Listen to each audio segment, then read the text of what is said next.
Hola a todos. Dice San Agustín, el comienzo de las obras buenas es la confesión de las obras malas. Confesar nuestros pecados, aprovecharnos del sacramento de la reconciliación es algo tan importante en nuestra vida. La Iglesia nos recomienda hacerlo al menos una vez al año, nos lo manda. Por eso si uno no se confiesa al menos una vez al año, puede caer en una falta más. Pero también la Iglesia nos recomienda muchas veces confesarse a menudo, aún sin tener necesidad, en el sentido de aún sin tener pecados mortales, pecados graves. O sea, solo para confesar pecados veniales que pueden perdonarse de otro modo. Es la llamada confesión por devoción. El Concilio de Trento dirá que esta confesión es propia de hombres piadosos.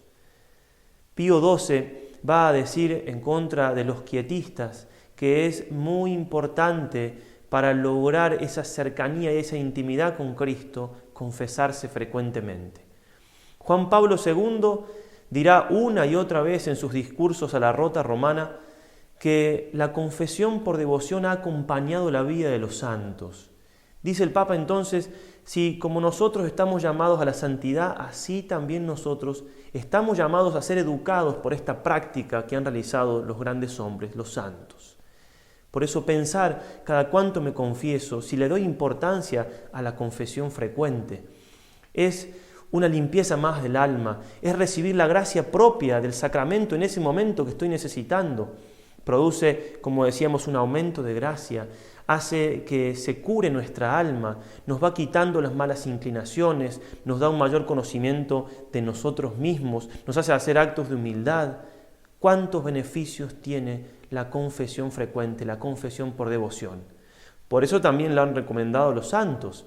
San Juan Bosco y San José Cafaso la recomendaban semanalmente y junto con eso la comunión diaria.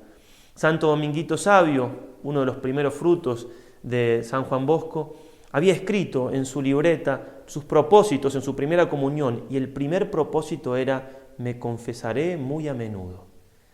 San Ignacio de Loyola dice, para aquellos que ni siquiera van a aprovechar mucho los ejercicios, o sea, dice, con los que empiezan los ejercicios solamente con un deseo de contentar un poco su alma, recomiéndesele a ellos confesarse cada 8 días. Por eso, qué bueno sería, y esta gracia le pedimos a María Santísima, poder progresar en esa delicadeza de conciencia y en ese baño del alma de la confesión semanal o quincenal para poder aprovechar espiritualmente este gran regalo que Dios nos da en la confesión frecuente, en la confesión por devoción. Que María nos alcance esta gracia.